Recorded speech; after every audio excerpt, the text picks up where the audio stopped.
வணக்கம் நேயர்களே. இன்றைய கேள்வியில் உடம்பை பற்றி ஒரு கேள்வி. உடலில் அரிப்பு அதிகமாக இருக்கிறது, ஏன்? ஐயா, மனிதன் வாழ்க்கையில் ஏற்படும் சகல நிகழ்ச்சிகளுக்கும், அதாவது நம்ம தூங்குறதுலேருந்து ஏந்திரிக்கிறதுலேருந்து சாப்பிட்றதுலேருந்து சகலமும் உங்களுடைய கிரகத்தினால் தான் என்று சொல்வேன். ஒரு மனிதனுடைய பூர்வ ஜன்ம கர்மத்தினால் அவர்களுக்கு அவருடைய சுகமும் துகமும் கிடைக்கும். அவருடைய வாழ்க்கையில் நடக்கின்ற சகல நிகழ்ச்சிகளும் அவருடைய பூர்வ ஜன்ம கர்மம்தான். இப்பொழுது இந்த அரிப்பு என்று சொல்லும் பொழுது, ஒரு மனிதன் ஜாதகத்தில் புதன் சரி இல்லை என்றால் அந்த மனிதனுக்கு அடிக்கடிக்கு அரிப்பு வரும். புதன் அஸ்தமாக இருந்தால் பித்த அரிப்பு வரும். பித்த அரிப்பு என்று சொல்லும் பொழுது, ஒரு வயிற்றில் ஒரு பித்தம் ஒரு இடத்தில் மாட்டிக்கொண்டால் அது வெளியே வர்றதுக்கு தோல்லேருந்து வெளியே வரும். அந்த தோல்லேருந்து வெளியே வரும் பொழுது செவப்பு தழும்புகள் உடம்பில் ஏற்படும். அந்த மாதிரி அரிப்பு வரும். அது கொஞ்ச நேரம் இருக்கும், திரும்பி போயிடும். கொஞ்ச நேரம் வரும், திரும்பி போயிடும். சில பேருக்கு முதுதண்டில் அரிப்பு இருக்கும், காலில் அரிப்பு இருக்கும். வெயில் காலம் இருந்தால் உள்ளங்காலில் இருக்கும், பட்டக்ஸில் இருக்கும், நாம் உட்கார இடத்தில் இருக்கும். அது பரவி கொண்டே இருக்கும். சில பேர் சொல்லுவாங்க, அரிப்புனால அசிங்கமாக இருக்குது, வெளியே ஒன்றுமே சொல்ல முடியாத நிலைமை இருக்குங்க, வந்து கொண்டே இருக்குது. பல பேருக்கு அவருடைய மனைவி, என்னங்க பூரா நாள் சொரிஞ்சிக்கினே இருக்கீங்க அப்படின்வாங்க. ஐயா, இதுக்கு காரணம் கேத்து. ஒரு ஜாதகத்தில் கேத்து கிரகம் சந்திரனுடன் இருந்தால் அல்லது சந்திரனை பார்த்தால் இவர்களுக்கு இந்த தோலில் அரிப்புகள் அதிகமாக இருக்கும். அதுவும் இந்த பாக்டீரியானால் உருவாக்குறது. அதாவது ரிங் வாம் மாதிரி, அதாவது ஒரு இடத்துல படம், அது ரவுண்டாக வந்துன்னே இருக்கும். பெருசாகவும் ரத்த மாதிரி இருக்கும். அது சொறிவில் இருப்பாங்க. பல மருந்து போட்டாலும் சரி வராது. டாக்டர்கிட்ட சொன்னால் அவர்கள் மருந்து கொண்டே கொடுத்துன்னே இருப்பாங்க. புதன் நாள் பார்த்தோம், கேத்து நாள் பார்த்தோம். இன்னொரு அரிப்பும் இருக்குது. புதன் செவ்வாய் நாள் அரிப்பு இருக்குது. புதன் சூரியன் செவ்வாய் நாள் சோரியாசிஸ் என்ற நோய் இருக்கும். சுக்கிரன் புதன் செவ்வாய் சேர்ந்தாலும் தோல் நோய் உண்டாகும். கேத்து புதன் சுக்கிரன் சேர்ந்தாலும் தோல் நோய் உண்டாகும். வீடு உங்களுக்கு ரொம்ப நீளமாக இருந்தால், அதாவது அகலம் குறைந்து இருந்து வீட்டுக்கு ஃபேஸ் சின்னதாக இருந்து ஆழம் அதிகமாக இருந்தால் பின்ன போக அது இருண்டிடும்.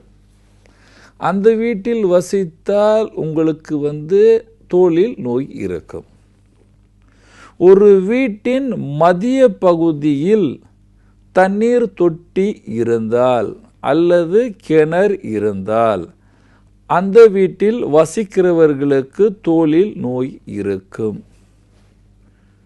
குளித்து வந்த உடனே உடம்பை தொடிக்காமல், ஒழுங்காக தொடிக்காமல், பேருக்கு அப்படியே தொடைச்சிட்டு துணி போடுறவங்க, பனியன் சட்டி போடுறவங்க எல்லோருக்கும் அந்த தோல் நோய் இருக்கும். அந்த பர்டிகுலர் உள்ளங்காலில் எல்லோருக்கும் இருக்கும்.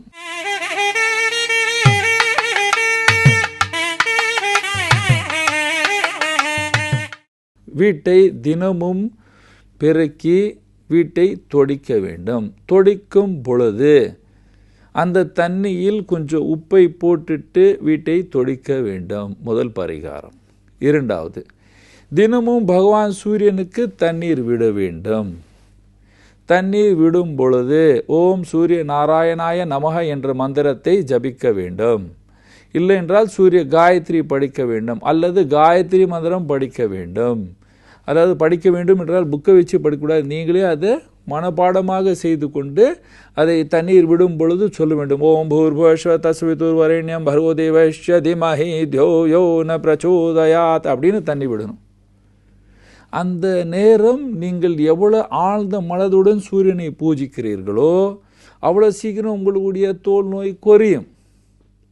இப்பொழுது கேதுனால் உங்களுக்கு தோல் நோய் இருக்கு, அரிப்பு இருக்கு, அந்த அரிப்பு சரியாகவில்லை என்றால் புதன்கிழமை வேப்ப இலை எடுத்துகிட்டு வந்து தண்ணீரை வார்ம் வாட்டர் சூடு பண்ணிவிட்டு அதில் பக்கெட்டில் போட்டு அதில் வேப்ப இலை அதில் போட்டுட்டு அந்த தண்ணியால் குளிங்க.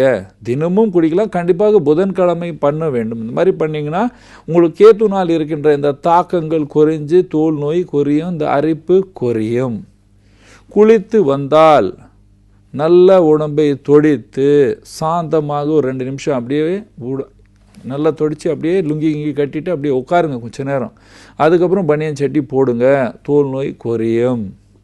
நீங்கள் உங்கள் வீட்டில் இருக்கின்ற சமையல் அறையை சுத்தமாக வையுங்கள், தோல் நோய் குறையும். வீட்டில் செருப்புக்கு மேல் செருப்பு வைக்காதீர்கள், தோல் நோய் குறையும். மேலே வைச்சா தோல் நோய் அதிகமாகவும், சரியாக வச்சா தோல் நோய் குறையும். படுத்து ஏஞ்சிட்டா உங்கள் பெட்டை எட்டி ஒதிக்காதீர்கள், அந்த போர்வையை எட்டி ஒதிக்காதீர்கள், ஒதிச்சா தோல் நோய் வரும். வீட்டின் வடகிழக்கை சுத்தமாக வையுங்கள், தோல் நோய் வராது. நீங்கள் படுக்கும் அறையில் உங்களுடைய பெட்டை கண்ணாடி பார்க்கக்கூடாது, அவ்வளோதான். இப்பொழுது வீட்டில் சமையல் அறையில் பால் கொதித்தால் அது தினமும் கொதித்து வெளியே கேஸ் மேலே விழக்கூடாது. அந்த மாதிரி இருந்தால் தோல் நோய் அதிகமாகும். பால் கொதிக்கும் போது அங்கேயே நில்லுங்க, அது ரெடியான பிற்பாடு அடுத்த வேலைக்கு போங்க. ஒரு 5 நிமிஷம்தான் பால் சூடாகிறதுக்கு. அதே நேரத்தில் நீங்கள் போடுகின்ற துணி பிளாஸ்டிக் துணியாக இருக்குது, இப்போ மாடர்ன் துணியெல்லாம் இருக்குது, அதெல்லாம் போடுகிற தோல் நோய் அரிப்பு இருந்தால் காட்டன் துணியை போடுங்க. கருப்பு, டார்க் ப்ளூ, டார்க் ப்ரௌன் அணியக்கூடாது. முடிஞ்சால் சூரியனின் நாள் ஞாயிற்றுக்கிழமை உப்பு கம்மியாக சாப்பிட வேண்டும். நான் வெஜிடேரியன் சாப்பிடாமல் இருந்தீங்கன்னா உங்களுக்கு தோல் நோயே வராது என்று சொல்லுவேன். நீங்கள் உங்கள் ஜாதகத்தில் உங்கள் லக்னாதிபதியின் ரத்தனத்தை அணிஞ்சால் உங்களுக்கு இருக்கின்ற பல நோய்கள் குறையும். இதேபோல் நீங்கள் புதன்கிழமை பகவான் விநாயகரை கும்பிட்டுட்டு வந்தால் உங்களுக்கு இருக்கின்ற தோல் நோய்கள் குறையும். நேர்களே, நீங்கள் இந்த மாதிரி செஞ்சுட்டு சூரியன் பகவான் பூஜை செஞ்சால் கண்டிப்பாக உங்களுக்கு இருக்கின்ற இந்த அரிப்பு கண்டிப்பாக குறையும். நன்றி, வணக்கம்.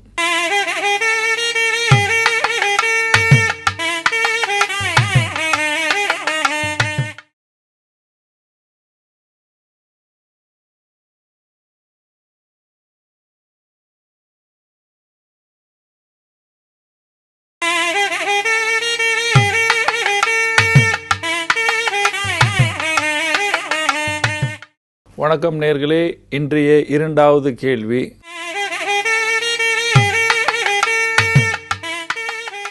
வர்த்தகம் செய்யும் இடம் எப்படி இருக்க வேண்டும்?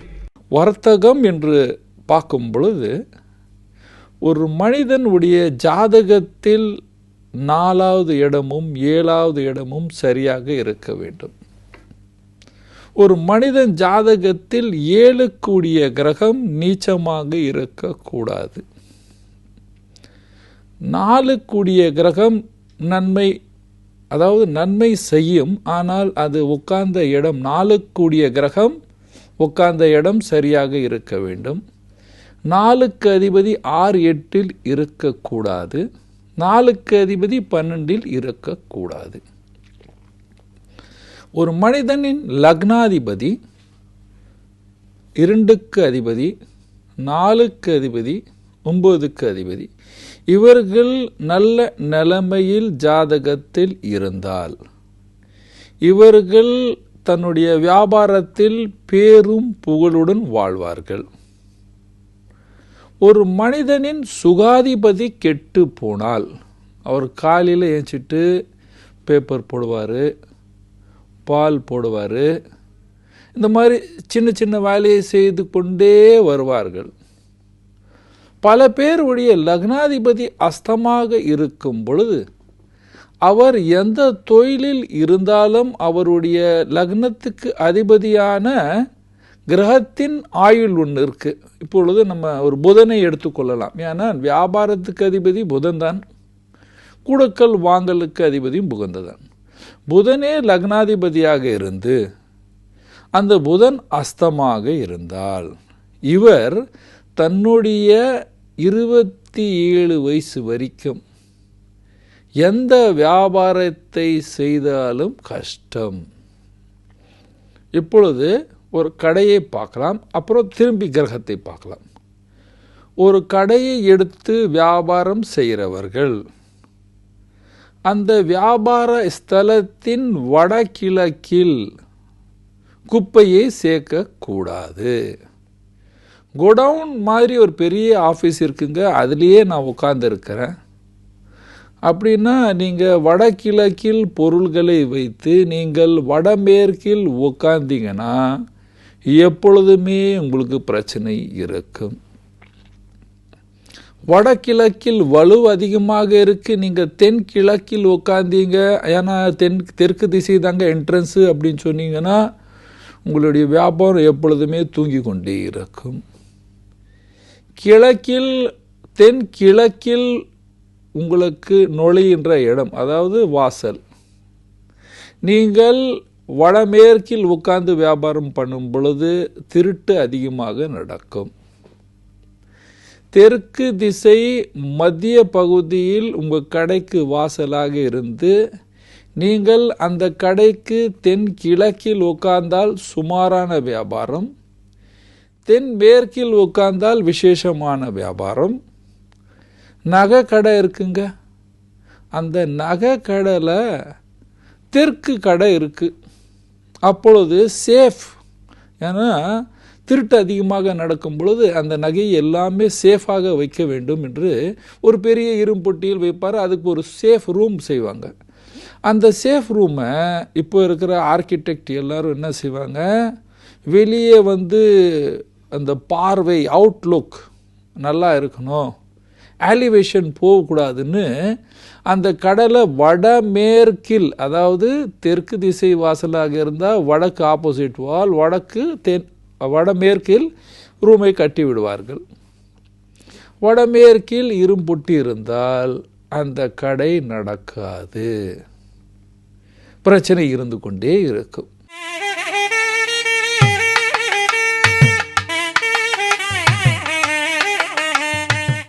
சுக்கிரனின் கலர் லைட் ரோஸை உள்ள வண்ணமாக வைக்க வேண்டும். அதே நேரத்தில் கடையில் மத்திய பகுதியில் நீங்கள் உட்காரக்கூடாது. மத்திய பகுதியில் நீங்கள் உட்கார்ந்தால் உங்களுக்கு தொழில் நன்மை கொடுக்காது. வீட்டில் முகம் பார்க்கும் கண்ணாடி சரியில்லை என்றால் சண்டை. அதே போல் கடையில் முகம் பார்க்கும் கண்ணாடி இருந்தால், அதுவும் சரியான திசையில் இல்லை என்றால் அந்த இடத்தில் எப்பொழுதுமே பிரச்சனை இருந்து கொண்டே இருக்கும். ஒன்றும் இல்லைங்க, நம்ம பார்பர் ஷாப்புக்கு போகிறோம். பல பார்பர் ஷாப்புக்கு வியாபாரம் ரொம்ப பிரமாதமாக இருக்குது, பல இடத்தில் ரொம்ப சுமாராக இருக்குது. அதுக்கு காரணமும் அந்த கடையில் இருக்கின்ற கண்ணாடியில் படுகின்ற பிம்பம் தாங்க. அந்த பிம்பம் 3ஆக தெரிகிறதா 4ஆக தெரிகிறதா கவனிக்க வேண்டும். அல்லது அந்த கண்ணாடியில் தேவையில்லாத பொருள்கள் தெரிகின்றதா என்று பார்க்க வேண்டும். இதெல்லாம் பார்த்து அந்த கடைக்கு வாசல் சரியாக இருக்க வேண்டும். நீங்கள் சின்ன கடை எடுத்துக்கொண்டாலும் அதில் சரியாக, இப்பொழுது நான் பரிகாரம் சொல்கிறேன், எந்த மாதிரி கடை இருந்தாலும் அதுக்கு நீங்கள் கொஞ்சம் பரிகாரம் செய்யுங்கள். முதல் பரிகாரம், அந்த கடையின் வாசல் உச்சமாக இருக்க வேண்டும். படிக்கட்டு இருந்தால் 3, 5, 7 படிக்கட்டு இருக்க வேண்டும்.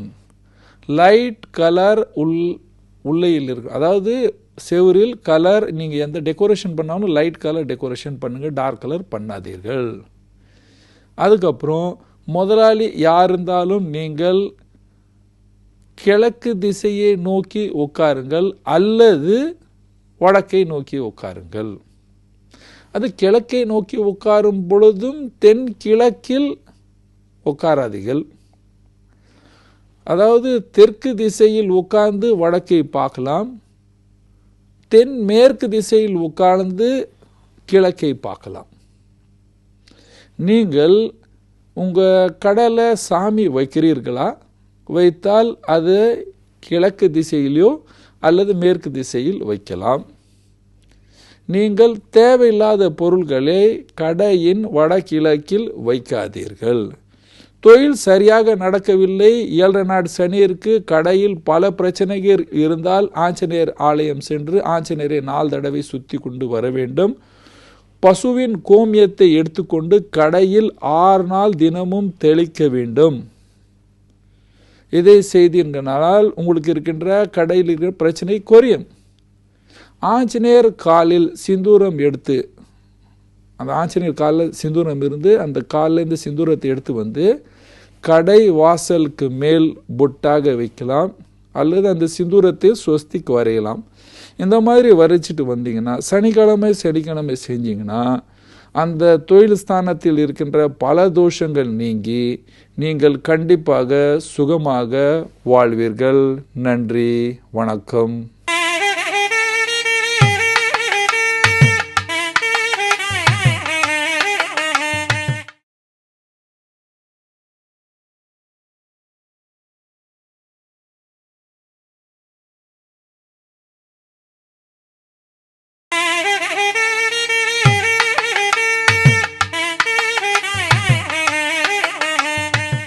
வணக்கம் நேயர்களே, இன்றைய 3வது கேள்வி.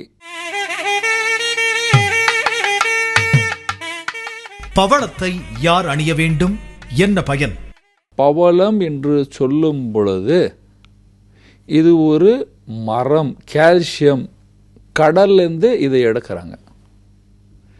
இதுக்கு 2 விதமான பவளங்கள் இருக்கின்றது. ஒரு பவளம் இட்டாலியன் பவளம் அப்படின்வாங்க, ஒரு ஜப்பான் பவளம் என்று சொல்வார்கள். இப்பொழுது பவளம் யார் அணியலாம் என்று பார்க்கலாம். மேஷ லக்னத்தில் பிறந்தவர்கள் பவளத்தை அணியலாம். பவளத்தை அணிவதனால் அவர்களுக்கு உடம்பில் இருக்கின்ற பிரச்சனைகள் குறையும், பேரும் புகழும் கிடைக்கும். அதுவும் அந்த லக்னாதிபதியான செவ்வாய் நீச்சம் அடைஞ்சால், பலகீனமாக இருந்தால் கண்டிப்பாக அணிய வேண்டும். ரிஷப லக்னக்காரர்கள் பவளத்தை அணியக்கூடாது. மிதுன லக்னக்காரர்கள் பவளத்தை விசேஷமான நேரத்தில் ரொம்ப அவசியம் இருக்கு அந்த பட்சத்தில், அது ஜோதிடர் தான் சொல்வார், எனக்கு அவசியம் இருக்கு என்று போடாதீர்கள். அந்த மாதிரி நிலைமை இருந்தால் அந்த குறிப்பிட்ட திசைகளை குறிப்பிட்ட காலத்துக்கு அணியலாம். கடக லக்னக்காரர்கள் கண்டிப்பாக பவளத்தை அணிவதனால் அவர்களுக்கு சுகம் சுகம் சுகம் என்று சொல்லுவேன், யோகக்காரகனான செவ்வாய். சிம்ம லக்னக்காரர்கள் பவளத்தை அணியலாம். கன்னி லக்னக்காரர்கள் தப்பி தவறியும் யார் சொன்னாலும் பவளத்தை அணியவே கூடாது. 3க்கும் 8 கூடியவர், உங்களுக்கு இருக்கின்ற குடும்பத்தில் பிரச்சனை அதிகமாகிவிடும், நோய் அதிகமாகிவிடும், போடாதீர்கள். துலா லக்னக்காரர்கள் ரொம்ப விசேஷமான நிலைமை இருக்கு, 2 கூடிய கிரகம் சரியில்லை, அதுவும் அந்த குறிப்பிட்ட காலத்துக்கு மாத்திரம் போடலாம்.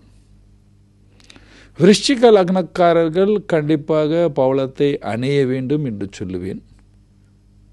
அணிஞ்சால் அவர்களுக்கு வாழ்க்கை நன்மை ஏற்படும், மனசாந்தி இருக்கும், கோபம் வராது. தனுச லக்னக்காரர்கள் கண்டிப்பாக அணியவே கூடாது. மகரத்தில் செவ்வாய் உச்சன், ஆனால் மகர லக்னக்காரர்கள் ரொம்ப விசேஷமான நிலைமை தான் அணிய வேண்டும், தவிர அணியக்கூடாது. இப்பொழுது கும்ப லக்னமாக இருக்கு, லக்னத்தில் செவ்வாய் இருக்கு, அவர்களுடைய தலையில் முடியை தொட்டு பாருங்கள், கடுமையாக இருக்கும், செவ்வாய் தோஷம் அதிகமாக இருக்கும். இவர்களும் அந்த விசேஷமான கல்யாண தடை இருந்தால் மாத்திரம் அணிய வேண்டும், அல்லன அலையக்கூடாது. மீன ராசி மீன லக்னமாக இருக்கு, மீன லக்னம் இருந்தால் கண்டிப்பாக அணியலாம், நன்மை செய்யும். இப்பொழுது எனக்கு செவ்வாய் தசை நடக்குதுங்க, நான் பவளத்தை அணியலாமா? செவ்வாய் ஜாதகத்தில் யோகக்காரனாக இருந்து நீச்சம் அடைஞ்சால் அவருடைய தசை இருக்கு அப்படின்னு பட்சத்தில் நீங்கள் பவளத்தை அணியலாம். ஒரு ஜாதகத்தில் திருமணம் தடை இருக்கு, 12 செவ்வாய் இருக்கு, 4 செவ்வாய் இருக்கு, 8 செவ்வாய் இருக்கு, அதனால் திருமணம் தடை இருக்கு, என்ன செய்ய வேண்டும் என்று சொல்வார்கள். பாருங்கள், அந்த நேரத்தில் 12 செவ்வாய் இருந்தால் நீங்கள் பவளத்தை அணியலாம். 8 செவ்வாய் இருந்தால் அணியக்கூடாது என்று சொல்லுவேன். ஏனென்றால் 8 செவ்வாய் இருக்கும் பொழுது உங்களுக்கு கோபம் அதிகமாக வரும். கோபம் அதிகமாக வந்தால் நீங்கள் தப்பை செய்வீர்கள். உங்களுடைய வாக்கு சரியாக இருக்காது. வாக்கு சரியாக இல்லை என்றால் நன்மை நடக்கும் நேரத்தில் கெட்டது நடந்துவிடும். அதனால் செவ்வாய் அணியக்கூடாது. செவ்வாய் என்றால் பவளம் அணியக்கூடாது.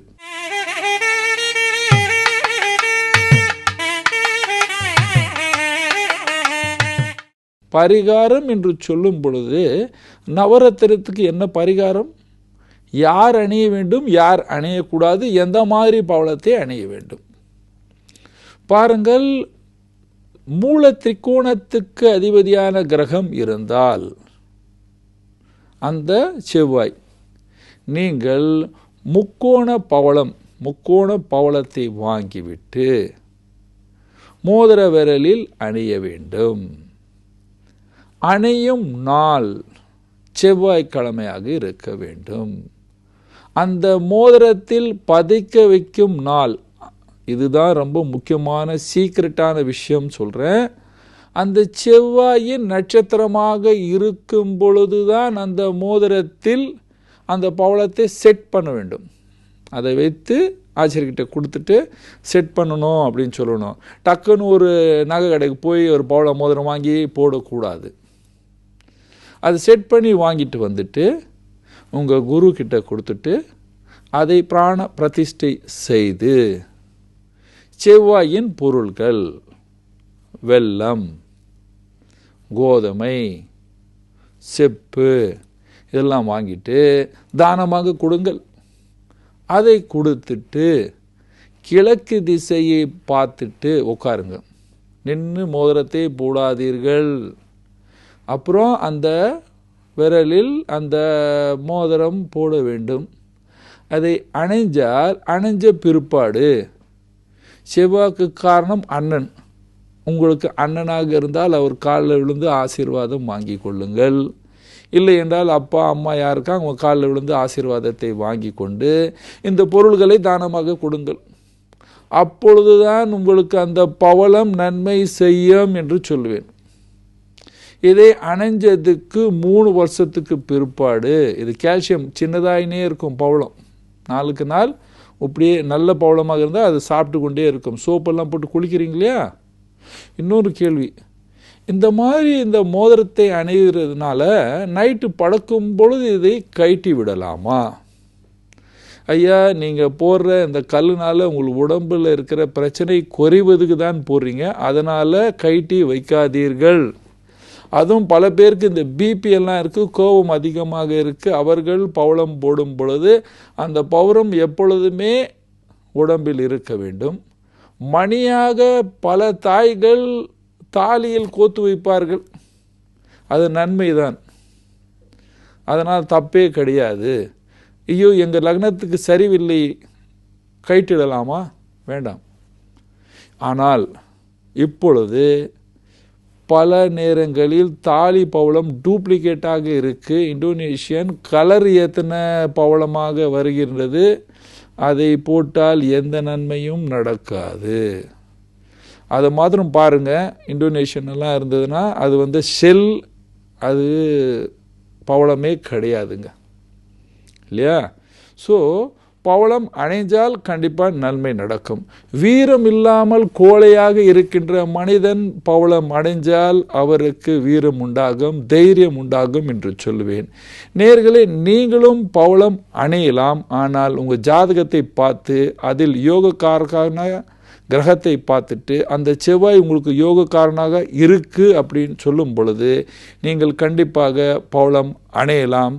நன்றி, வணக்கம்.